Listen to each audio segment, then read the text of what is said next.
The price of love. Death doesn't wait for our permission.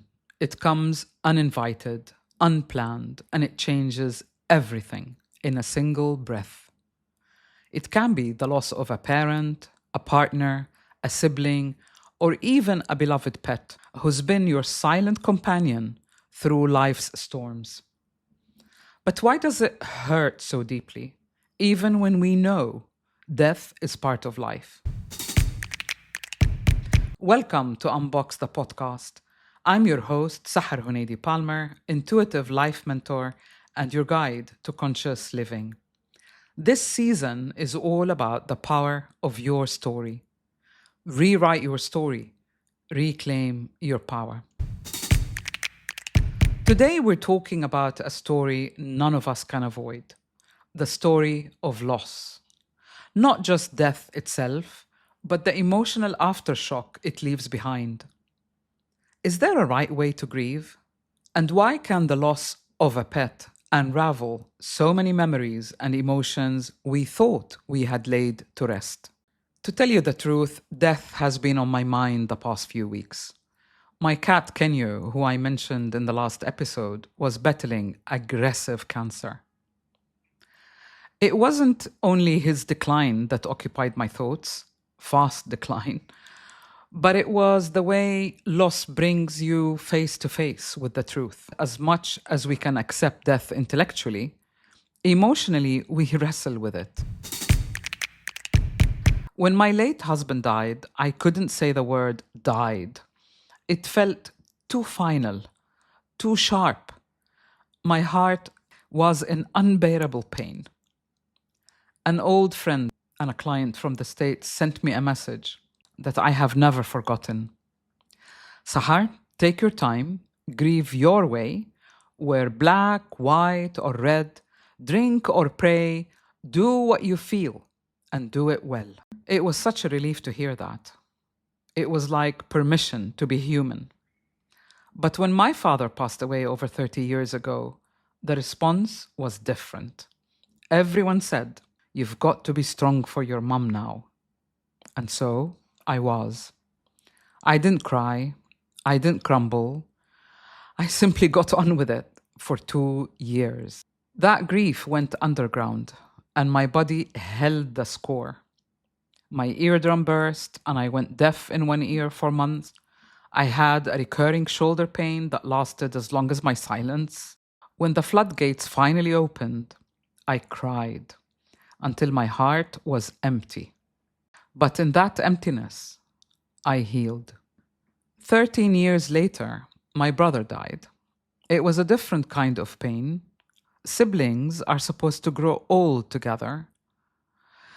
So I sobbed uncontrollably for 6 months. Yes, 6 months. Then one day, my husband just walked in. We had only been married for a year and said, "Sahar, in 20 or 30 years, we are all going to be dead." It stopped me right in my tracks. He was right.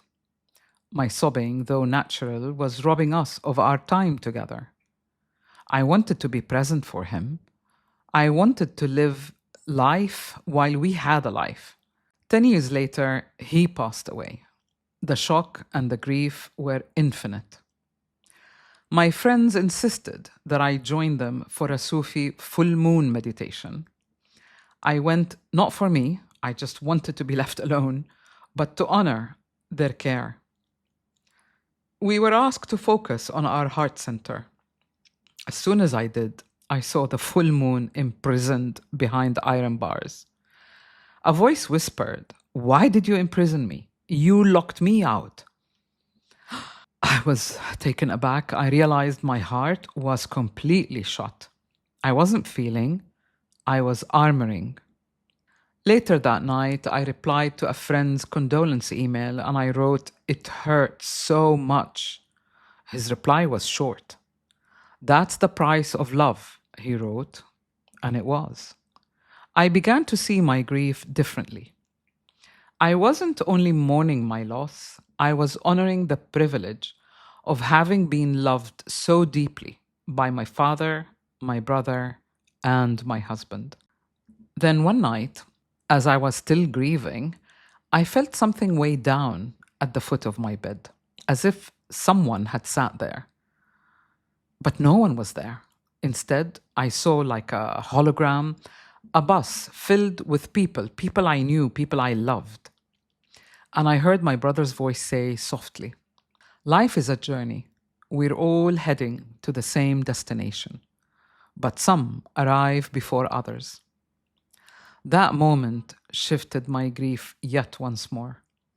It wasn't just about whom I had lost, it became about honoring their journey, honoring their life, and supporting them both in life and in death as much as I could. I began to feel fortunate again, as if they had entrusted me with their soul in those final days. Less than 10 months later, I lost my mother. By then, I understood something I hadn't before. Sometimes the most loving act you can do is to let go. On her final day, I looked deeply into my mother's eyes and I told her, "Mum, if you want to go, you can. I will be all right. Don't worry about me." She searched my face as if to ask, "Are you sure?" I nodded. Moments later, she took her last breath. And this morning, Kenyo, my companion through illness, stress, and the quiet days of grief, it was his turn. He was born in my garden right after my husband died. And then he disappeared for months and then returned when he was injured, asking for help. He never left my side since. This morning, he climbed into my lap. We sat together for an hour or so, and it felt eternal. I thanked him for choosing me, for coming to me, for loving me so generously. And then it felt like it was time. He crawled out and into his bag, and I took him to the vet. Yes, it is a loss, but it is also a blessing. I would change nothing. Love, you see, isn't measured by years, but in presence, in the connection and the care that we share, in the way that keeps our heart open no matter what happens, even when they keep breaking. As the quote goes, which is commonly attributed to Rumi, you have to keep breaking your heart until it opens. Life changes after we lose someone. We change. The roles we played change. The identities we assumed shift. And then, of course, there are legal matters, daily routine, the sound of the house. Everything changes. But grief isn't a problem to be solved. It's like a companion we learn to walk with. When my father died, I went straight back into work, and a client told me, "My father died 16 years ago, and I want to tell you, it doesn't get any easier, but you get used to it." I understand that now. But what keeps me going is not avoiding the pain, but keeping alive the shared love and memories and the deep knowing that every day counts. And whether the love comes from a person or a pet, it's still real, very real. And it's such a blessing to have received it as a gift. Love doesn't come with an expiration date, and your openness to continue exploring it and receiving it, even through deep pain, is very powerful. If you're walking through grief now, remember that there is no single right way to grieve. Your journey is your own. What matters is finding meaning every day, honoring the love that you shared, and allowing your life to unfold in ways that reflect who you truly are, the real you. Somehow, it teaches you what's important about life, and it teaches you what your core values are, and it teaches you what gives meaning to your life. So honor your life. Keep unboxing it. Release your potential and give each day a meaning that you can live with, even when it hurts.